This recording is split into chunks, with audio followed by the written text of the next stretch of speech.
Okay, welcome back. I'm very much behind on my football, so might as well get these two videos uploaded right away. So last week was week number 10. I'll go through all the games, the scores, my predictions, and the records as I go along. So last Thursday we had an AFC North matchup between the Baltimore Ravens and the Cincinnati Bengals. This was a very tight game, and this was one of those games you're damned if you do and you're damned if you don't. The Bengals were down by 7. They go score a touchdown. They go for two. Unfortunately, it does not work out. They try the onside kick. They don't recover it. And the Ravens ultimately got away with that one. Now, you could argue that if you kick the extra point and you lose the coin flip in overtime, then ultimately you should have gone for two. But in this case, at least if you get a chance in overtime to score or get your defense on to get a chance to get a stop, you have a chance to go and get a score. So I think it was a very poor call. But again, I'm not a professional coach, so what the hell do I know? I know it's very ballsy to go for two, and it's a 50-50. If you make it, great. You win the game, you pull off an upset, you get your record back to even. But if you don't, then you're going to have a lot of finger pointing saying, why didn't you just kick the extra point? So 35 to 40, 34 would be the final score. The Ravens have now improved to 7-3 after the loss. The Bengals are 4-6, 2 games below 500. And I did predict that Baltimore would win. So far, I started off 1-0. Now, the early game took place in Germany, and I didn't think that there was going to be much, scoring at all. I didn't think there was going to be a game at all. But it turned out to be pretty interesting, to say the least, as the Carolina Panthers played host to these New York Giants, even though they played in Germany, but the Panthers were technically the home team. 20-17 would be the final score. I did predict that Carolina would win, but I didn't think it would be a 20-17 score. I thought it would have been like a 9-6. Really thought it would have been like a barn burner, like a very boring game. But ultimately, they won in overtime. So with that, the Panthers are 3-7, and after the loss, the New York Giants are 2-8. Just a terrible season for both these teams. But if the Panthers can get on a bit of a roll and get some momentum, then who knows what can happen. I'm not going to say that they can make the playoffs, but because they'd have to win out their last 8 or 9 games, respectively. But they got their third win of the season, which I didn't think they were going to get 3 wins the way they were playing up until that game. So back in the good old USA, we had the Chicago Bears host to the New England Patriots. I thought Chicago was going to win. They did not. They didn't even show up. And I think it was in the fourth quarter, you could see the fans starting to leave.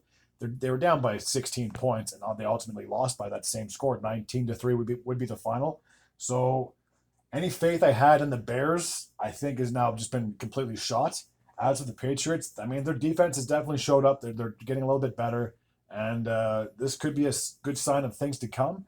But I think for both these teams, it's going to be a lost cause. Now, for the Bears, I shouldn't say it's the end of the world because they're only 4-5. They're technically only a game below 500, but this was one that really stung, really hurt. This is a game they should have won, and if they did win, they still could have been in the talks of competing. Being very competitive. Not saying that their chances are shot, but this was one that definitely stung. So they're 4-5, as I previously mentioned, and after the win, the Patriots are 3-7. So I was 2-1 because, like I said, I did predict that Chicago would win, and they didn't even show up. The Buffalo Bills and the Indianapolis Colts. I did predict that Buffalo would win, and the fun fact, the last time I think the Bills won in Indy was back in like 98 when Doug Flutie, yes, Doug Flutie was the starting quarterback for the Buffalo Bills. So it's hard to believe it was been almost 20 years since they won a game in Indianapolis. So good for them to finally stop that streak. 30-20 would be the final score. With the win, the Bills are now 8-2. And after the loss, the Colts are 4-6, 2 games below 500. So far, I was 3-1 with my predictions. The Minnesota Vikings went into Jacksonville to take on the Jaguars. I didn't think this game was going to be close. I thought the Vikings would have ran all over the Jaguars. It was only a 1-score game, 12-7. So not looking like a very dominant team offensively, at least. I mean, they only gave up the 1 touchdown, so I really can't say much about their defense. But if you only get 12 points against the Jaguars, you're doing something wrong. So after the win, Minnesota is now 7-2. So they're still like a very good team, but this was just a bit of a setback, if I may say so myself. And after the loss, the Jaguars are 2-8. Just an absolute miserable season. Nothing's going right, and there will definitely be some changes in the offseason if nothing happens throughout the tenure of the season. So after this, I was 4-1 with my predictions. Now, this was a game that I probably would have been really upset if I watched because I'm a huge Broncos fan.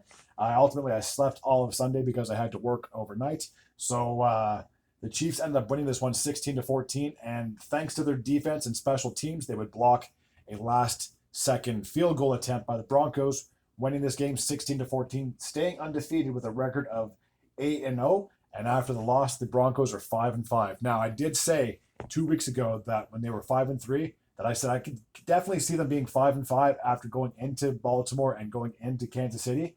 And even though I was happy about that, this definitely stung because had they won, they would have been 6-4, and still would have been very competitive. Not saying that they're not competitive, but being going down to 5-5 definitely hurts. Now I can't say anything about the playoffs because they're still 8 weeks away. But obviously, being 6-4 would be better than being 5-5. But you're damned if you do and damned if you don't. Better luck next week. The New Orleans Saints played host to the Atlanta Falcons. I did think Atlanta was going to win this one because they had the better record, but the Saints actually showed up for once. 20-17 would be the final score. With the win, the Saints are now 3-7, and after the loss, the Falcons are 6-4. Now, even though the loss definitely stings for the Falcons, they're still in first place in that division. So, yes, you would have loved to have won against your division opponent, but I mean, at the end of the day, you still have the best record in that division. So, really, you came away with a somewhat bit of a victory on the lost. I forgot to go over my last two predictions, but I do have my overall predictions when I finish up the video. So the Tampa Bay Buccaneers played host to the San Francisco 49ers. I did predict that San Fran would win this one, but I didn't think that it would be as difficult as it was. I'm pretty sure that their kicker missed a couple of field goals, or maybe more than a couple of field goal attempts during the game, but ultimately it came down to their last possession, and then they kicked the ball through, finally getting the game-winning field goal with no time left on the clock. So the 49ers squeaked out a victory in Tampa Bay, and it was a lot closer than I thought. But, I mean, both these teams are still pretty competitive. After the victory, San Fran's finally above 500 with a record of 5-4, and after the loss, the Buccaneers are 4-6, 2 games below 500. Now, this one was a heck of a game. I didn't get to watch it, but I watched the highlights. The Pittsburgh Steelers and the Washington Commanders. I remember when I made my preview, I thought this could be like the game of the week. And who would have guessed at the start of the season that I'd be talking about Russell Wilson taking on Daniels, if I'm not mistaken, starting quarterback for the Washington Commanders. No one would have ever thought that at all. But it was a heck of a game. 28-27 would be the final score in favor of the Steelers, even though I did predict Washington would win.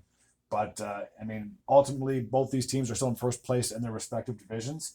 After the win, the Steelers are 7-2. They're technically half a game up on the Ravens because they had one less game played.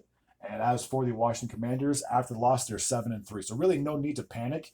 They are still, I believe, in first place unless the Eagles jump them. I'll check on their record here in just a second. So they're either first or second in the NFC East. So really no need to panic. I personally, if I was a fan, I would rather be 7-3 than 3-7. That's all I got.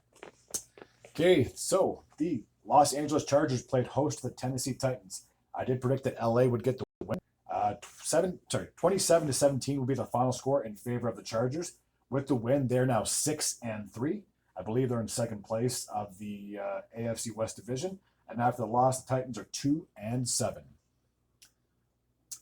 Now, this one, I did not see the score coming, but I did predict that Arizona would win 31-6. Like, the Jets went into Arizona and then didn't even show up. And I don't even know what to say anymore. I mean, if you're a Jets fan, you got to be sick to your stomach after the piss poor season that they've been having. I'll get to them. I'll get on my little rant about the Jets here in just a second. But for the Cardinals, after the win, they're still in first place of the NFC West with a record of 6-4. They're playing very, very well. And I think I've mentioned this before. This could be one of those teams that you sleep on, that no one would have predicted the Cardinals would be A, make the playoffs, or B, lead that division. But they're very good, and you can't really underestimate them. Again, they could be one of those teams that could be sneakily really good, get into the playoffs, and who knows what can happen after there. So that was my rave about the Cardinals. Now my rant about the Jets. How do you got Aaron Rodgers? You pay him all that money. You just traded for Devontae Adams. You got all those receivers, all that help, and you only get 2 field goals Out of the entire 60-minute game, how do you only get 6 points? It's ridiculous. I know I went on a rant before about the Cowboys, but the Jets are just as bad. They are now sitting at 3-7. I said this 3 weeks ago that I don't think they're making the playoffs. There's no way in hell they're making the playoffs. They only got 8 games to go. 7 games to go. They would have to win out the remaining 7 games. I don't think they're even going to win 3 of those 7 games, if I'm going to be completely honest with you. Like, they are an absolute joke, and I don't know what you can do in the offseason to improve your team. Like, you fired your coach because you thought that he was the problem. Turns out he wasn't the problem. Now you got Rodgers paying him all this money. You can't get rid of him, and then unless the guy retires, you're stuck with him. Like, I don't know what else to say, but oh my God, just pathetic. The Philadelphia Eagles went into Dallas to take on the Cowboys, and this was a one-sided affair. 34-6 would be the final score. I did predict that Philadelphia would win. I didn't think there was going to be that big of a blowout, but now that Dak Prescott's gone for the rest of the season, they're starting Cooper Rush. He's definitely not looking like the Cooper Rush from 2 years ago when he stepped in for Dak and played very well. So if you're a Cowboys fan, you got to be very disappointed in the season. After the loss, they're now 3-6. There's no way they can make the playoffs. They're already 3 games below 500. You'd have to win out your remaining 7 games just to have a chance at a playoff spot. You're not catching up to the Eagles, and you're not catching up to the Commanders in that division. So you'd have to pray for a wild card spot. But let's be honest, you're not winning, especially now that Dak is gone. I said I did predict that the Eagles would win. The Sunday night matchup, now this was a heck of a game. The Detroit Lions went into the Houston Texans. Who would have guessed? I did predict that Detroit would win. Who would have guessed that Jared Goff would throw 5 interceptions and he'd come away with a win? Anybody? No. Nobody would have guessed that. He had a horrible game, but yet the team managed to get a last-second field goal and steal a win in Houston. I just thought it was mind-blowing. When I seen the stats, like, there's no way that can be real. But yeah, 5 interceptions, and he still came away with the victory. I think he's like the 3rd quarterback in NFL history to throw 5 interceptions and win a game. So I'm sure he's thanking his lucky stars that he left Houston with a W. So with the win, I meant to say with the win before this game, the Eagles are 7-2, Dallas is 3-6. With the win, Detroit's still in first place of the NFC North with a record of 8-1. And despite the loss, the Texans are 6-4. Yes, the loss hurts. I'm sure they would have loved to get the win, but I'm pretty sure they're still in first place. There's really no need to hit the panic button if you're the Texans. You can't really get upset with them because Detroit is a very good team. I think I said this at the start of the season that the Lions, in my opinion, are probably one of the best teams in the NFC, and I can easily see them having home field advantage and possibly, going to the Super Bowl for the NFC side of things. And the Monday night game took place in Los Angeles as the Rams played host to the Miami Dolphins. I didn't think that the Dolphins had a prayer or had to have a chance in hell in this game, but they showed up. I got to give them props. They only gave up 15 points for their defense, so their defense definitely showed up, to say the least. 23-15 would be the final score. With the win, the Dolphins are 3-6, still 3 games below 500. I don't think they can even make the playoffs. Just like the Cowboys, they're 3 games below. They only have 8 games remaining. They would have to win out the remaining 8 games just to have a chance at a wild card spot, because same thing as the Cowboys, there's no way the Dolphins are going to be catching the Bills for first place in that division. So if you're a Dolphins fan, I think it's going to be one of those seasons you have to kind of like swallow your pride a little bit. Maybe next year, as long as everybody can stay healthy, especially Tua, then maybe next year you can again be competitive. But I think it'd be a very tough road, for them to win out the remaining games. And as for the Los Angeles Rams, it sucked because they went, I think, 2-4. They went on a 2-game winning streak to get back to 500, and now they're just a game below 500 again. So it felt like they were taking steps in the right motion, but now they're taking a step backwards, which is something you really don't want to do this time of the season. So the 4 teams that had their bye week were the Cleveland Browns. They're 2-7. The Green Bay Packers were 6-3. The Las Vegas Raiders are 2-7, and the Seattle Seahawks are 4-5. So I finished my week with 10 correct and 4 incorrect. So my overall record heading into week number 11 is 101-51. So I'm 50 games above 500 with my correct decisions on who I think won the matchups. All right, that's going to take care of my week 10 recap for the NFL season. As always, if you're new to this channel and you like this type of content, feel free to hit the sub button. I'd be very grateful and very appreciative. Until next time, and as always, Take care.